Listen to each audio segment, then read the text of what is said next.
Hi there, sorry about the interruptions. My phone didn't work for a bit, so I had to just delete everything in my phone. That was the only solution.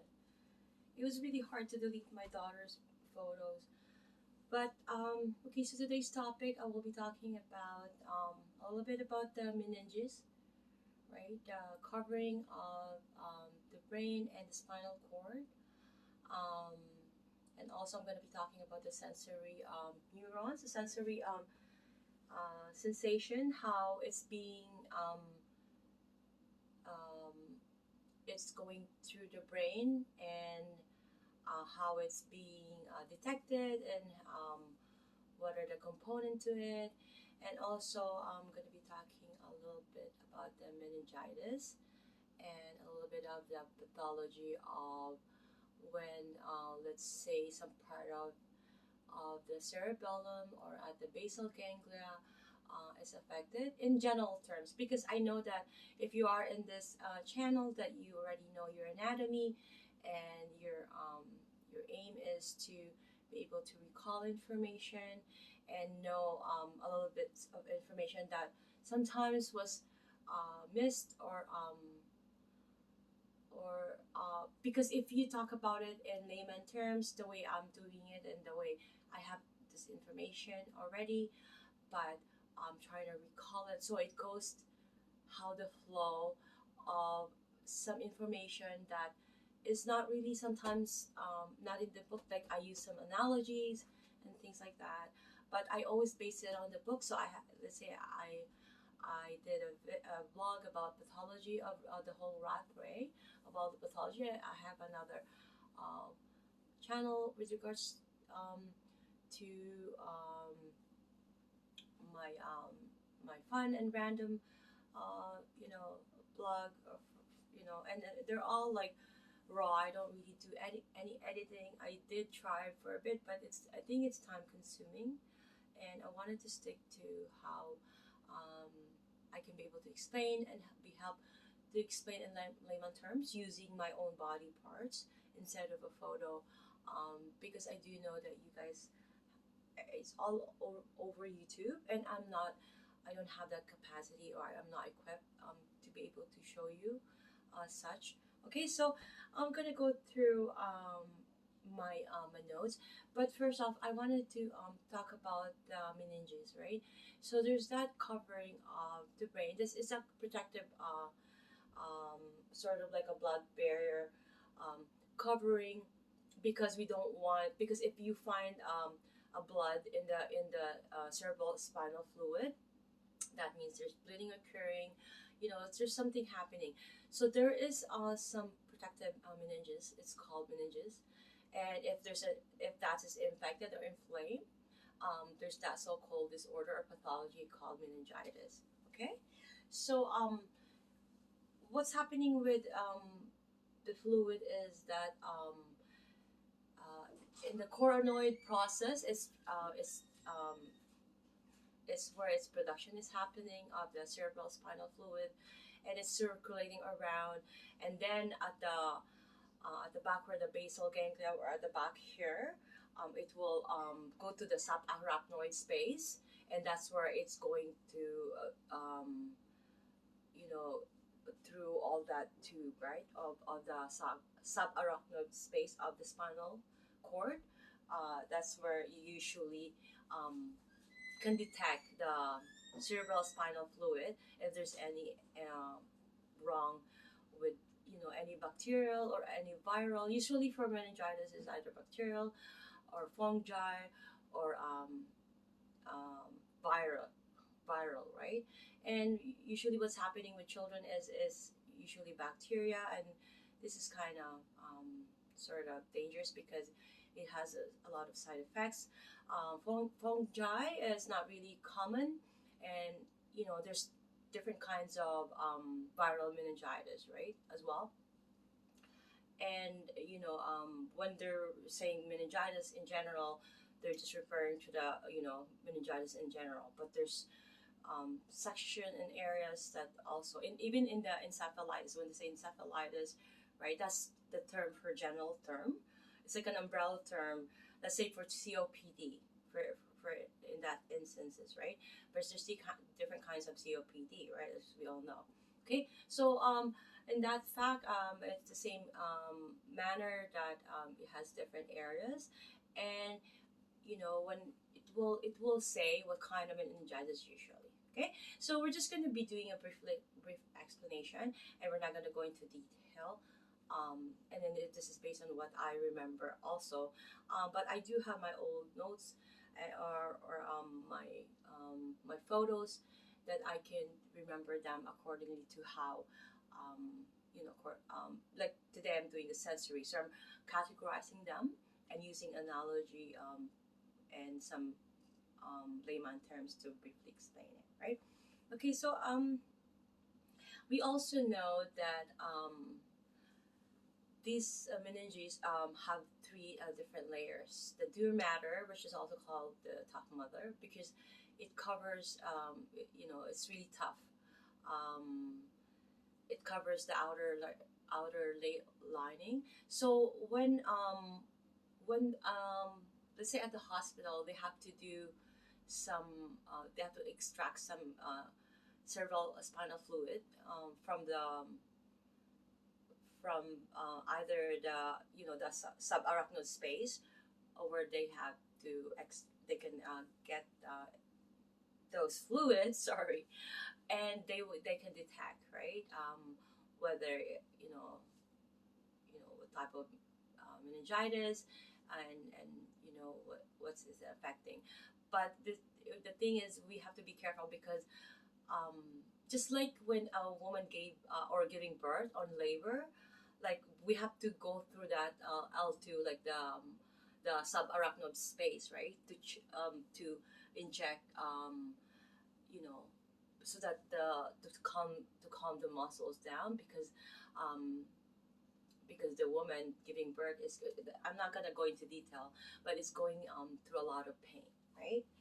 And since I'm going to be talking about sensory, also neurons, a little bit in this video, we all know that with pain, it's more so of like how you control your pain. People have different adaptation to pain. So a woman has different adaptation to pain. So if a woman can't handle the pain of natural birth, which I am supporting because I'm also a doula, they will have to resolve to, or take that alternative, that endpoint, that okay, I'm just gonna have that injection. Okay, but it's very very important, that because that person is a human being, they could make mistakes, right? Human beings, right? Or even machines or whatever, or a computer. I mean, there's things happening, it could happen, but that's the thing, they are really well trained for that, because one mistake could lead to paralysis or whatever. We're not going to go into that detail, but like I was saying, there's a few technique that they use. Sometimes they can go to the subarachnoid space, or they could also go to the dura mater, which is the tough mother. Okay, the next layer is the subarachnoid, and then the next one is the epider. Okay, and then we're gonna go through how it's circulating in the brain, but I will have a separate video with regards to that, because I will show a little photo where like a sagittal cut, meaning it's cut between left and right. So, and then I'll show photo, and then I could show where it's circulating, how the cerebral, because what cerebral fluid does in our brain and in our spinal cord, is that it's a cushion, it's like a protection. Imagine if you're like going, even just like if you are in a boat, or in a you went on a cruise, right? So you're always constantly like, that's not good, because the brain can, it doesn't have that fluid. I know it has the meninges, and it has the skull, and brain doesn't have any pain receptors in it, right? We all don't know that. So we all the pain receptors are all over, and unless there's an injury, and those to chemical receptors, right? Or the chemical neurotransmitter,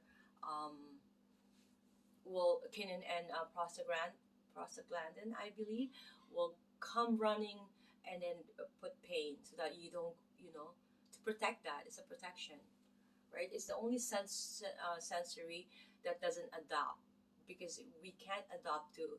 I mean, meaning that you cannot. The brain doesn't let you adapt to it, because if there's pain, like you can you have like a level of resistance, but you cannot adapt. Meaning, let's say I put my glasses in my head. At first I'll feel that, but for some time, my brain will stop sending signals that there's something there in my head, and then because it has adopted, so the brain stops sending signal. Even like a pen, sometimes you're looking for. Oh my god! I remember in school one time, my class, you know, they have to do some testings on me, and I have to find my glasses or something because I have to read something, right? And I didn't realize it was here, and they were laughing because it was in my, how do you call this, in my head, in my anterior head, in my frontal head, and it has adopted to it. That's the touch receptors, right? And then if how do you call it? With regards to, I'll talk about those sensory receptors once we get to that area. But that's my analogy that you will lose that adaptation to the touch, except for pain. Pain, because the brain wants you to tell the body, hey, there's pain. Because let's say we step on a glass and we adapt to it. That's not good, right? Because the brain wants you to feel the pain, so you stop furthering the injury. It's more, pain is more so a protective mechanism. That's why once there's an injury, these two neurotransmitter chemical will come running, right, to protect that, so that it will put pain, inflammation and all that. But that's a different, I'm not going to go into details, right? So okay, so if I'm a pregnant woman couldn't handle the pain, they will go through that epidural you know process, and I'm not going to go into detail. Again, I have mentioned it briefly, and that will temporarily relax, and they will no longer feel the pain at a certain point. Gradually it will slowly, and then they won't feel the pain. Okay, with proper cautious and person trained in the manner, and the person is doing their job, and I don't think nothing will happen, and there shouldn't be any problem. Okay, so just like in the manner that you know uh, we have to be when they inject you, right, they put that injection fluid, right, um it will create some sensation, but like I said, I'm not gonna go into detail. Okay, I'm gonna change the topic on towards the meninges. Okay, I'm gonna go um but I'm just gonna double finalize that. The pia matter, the arachnoid membrane, and the dura matter are the um and then the epidural space, those are the meninges. Okay, and I'm gonna move on to um the fluid. Okay, a little bit of the fluid, and also we all know that in the where the gray matter and then the white matter, right? The white matter, there's like so many interneurons, right? They're basal nuclei or basal ganglia. Ganglia usually is outside the brain and the spinal cord, but in this it's a misnomer actually, because they call it basal ganglia inside the brain. So they're all white matter is because they're all myelinated. When it's myelinated, we all know that the conductivity is so strong that they all have a lot of interneurons synapsing, right, in the white matter. Okay, so we all know that. Okay, so where the cerebrospinal fluid, right, is the formation of the CFS is produced by the chord plexus. Okay, so in the chord plexus, this is where the production of that CSF, okay, cerebral spinal fluid. Okay, it is a thin, uh, where within the ventricles. Okay, so we are aware that the heart has ventricles, the left, the right, and the upper and lower, right, and also our larynx, and but our brain also have ventricles. So what's happening there is that these it's a vascular vascularized membrane, and the fluid is circulating, and it's the production is happening there. Okay, and the ventricles of the brain, where the circulation of the CFS is happening, the central canal of the spinal cord, where the subarachnoid space, where I told you, so if they wanted to check for that CSF, they're gonna have to go to that subarachnoid space, in terms of like the brain, because I talk about the L2, where they do the puncturing of the CSF for when they're getting labor, right?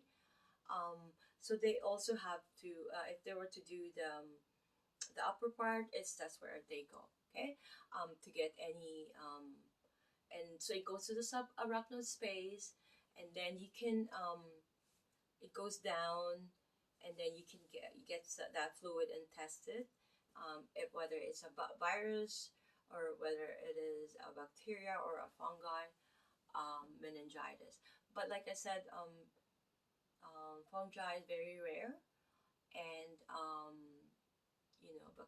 bacterial is has a different aspect, or a different component to as in comparison to bacteria and the virus. Okay. Okay, I'm gonna just check my notes if I have missed anything.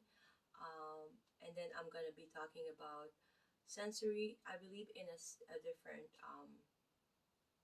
a video, because my phone doesn't um, keep the messages long.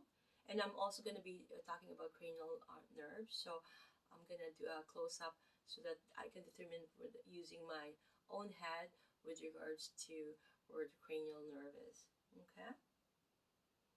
Okay, I believe I have explained that, so I'm just gonna